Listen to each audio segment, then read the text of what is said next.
In the beginning, there was nothing. Somehow, out of this nothing came everything. Out of this vibrant nothingness. How is it that something as unconscious as the matter of the brain can ever give rise to something as immaterial as an experience? If you want to see fear in a quantum physicist's eyes, just mention the words, the measurement problem. The measurement problem is this: an atom only appears in a particular place if you measure it. In other words, an atom is spread out all over the place until a conscious observer decides to look at it. So the act of measurement or observation creates the entire universe. Only conscious beings can be observers, then we're intimately hooked into the very existence of reality. Without us, there would just be this expanding superposition of possibilities with nothing definite ever actually happening.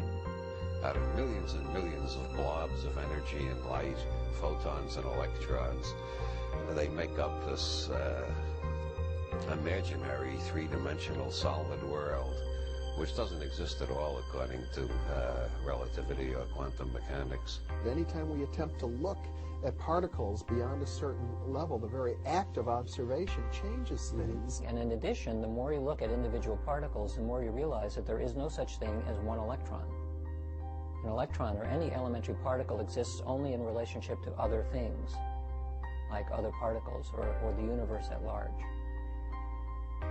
This means that deeply enough, when you dive down into the nature of matter, everything we know about the everyday world dissolves.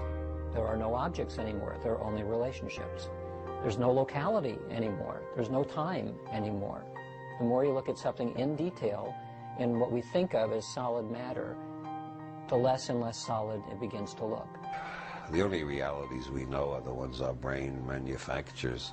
Our brain receives millions of signals every minute, and we organize them into holograms, which we project outside ourselves and call reality. Well, if the brain cortex, if it is also a hologram, then it's a three-dimensional hologram. If two-dimensional holograms reconstruct three-dimensional images, then, ergo, it follows that three-dimensional holograms reconstruct four-dimensional images. A hologram is a metaphor. It is how you take n dimensions of information and you bring them down into n-1 dimensions. It's a way of relating the paradoxes that we find in how to make a leap from this concept to that concept. The conceptual pigeonholes we use, words, to describe reality, are phenomena inside our head. They're not out there. And most of the time, this is a philosophical quibble. But when you get down to quantum physics, and this is one of the reasons that Bohm came up with the holographic idea, it starts to have real effects. And one of those is it's been discovered that if you take two subatomic particles like electrons, in certain instances, when you do something to one, it will always affect the other, no matter how far apart they are. Well, how can this be? But what this tells us is that once matter is physically joined, even when it becomes separate, the energy is still there that's connecting it. And this is why it's important to me, because if we go back far enough in time, all the particles of matter of this entire universe that are expanding were all meshed together in a single particle about the size of a green pea, is what scientists tell us today, is what the computer models suggest. That if you could go into the universe today and take all the particles of matter and take out all the space in between and bring it together and compress it into a size of a single green pea, it means that you and me and every one of our listeners, we were all once part of that same particle that creates this whole universe today. And even though those particles are now separate and expanding, and studies show that they are, energetically we're all still linked. So an atom and its electron are multiversal objects. And that multiversal object is what the quantum mechanics is describing. Now, that means that the parallel universe aspect of reality, as described by quantum theory, must apply to objects of all sizes: humans, stars, galaxies, everything. And that's why we call it the parallel universe theory rather than just parallel electrons theory. Because we ourselves are made of atoms, after all. We are, that's right. And the same theory that says that the atoms exist in more than one place in different universes says that we humans also exist in more than one place and in more than one state of mind and so forth in different universes. And so what that means, talking about words, is that there is no separation between electrons. Furthermore, there's no separation between people. Everything is interconnected. And the biggest secret of all, to me, is the extent to which individuality is an illusion. The big thing we're talking about here is a new way of thinking about this thing we call the person, the self, the beingness, the I. And as we begin to modify what we mean by that, we could begin to see and touch upon this infinite realm that I'm speaking about. Infinities are part of the boundary of your existence. That is, viewed from this perspective, everything can be divided to infinity.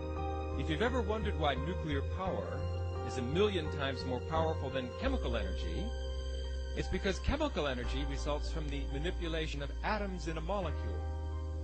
Nuclear energy results from the manipulation of nucleons in a nucleus. The superunified scale, 1,000 million, million times smaller, is virtually infinite in its dynamism. Science is involved in a perceptual enterprise, not primarily in gaining knowledge, though knowledge appears, but knowledge is a byproduct. And by understanding the thing, you can coherently then our contact with it, as long as it is coherent, it shows that our understanding is correct. You see, we must distinguish between correct appearances and incorrect appearances, or illusory. Your appearance now is what we call residual self-image. It is the mental projection of your digital self. This is real. What is real? How do you define real? If you're talking about what you can feel, what you can smell, what you can taste and see, then real is simply electrical signals interpreted by your brain. Our brains take information in and sometimes give it form. It's not that the picture is out there, it's that we're getting data that we're turning into a picture according to our own belief systems and our own unconscious belief systems as well. We know what is going on is that light comes in through the eyes, hits the back of the retina, triggers electrochemical impulses which travel down nerve fibers to the back of the brain, where the brain very cleverly, in about 1/10 of a second, puts it all together and says, this is what it looks like out there. Well, you're creating your own reality tunnel. That doesn't mean you're creating reality. Out of reality, whatever that is, out of the infinite flux of energy, you're creating your own reality tunnel, and most people are unaware of it. Most people are unaware of it. All matter is merely energy condensed to a slow vibration. That we are all one consciousness experiencing itself subjectively. There is no such thing as death. Life is only a dream, and we are the imagination of ourselves.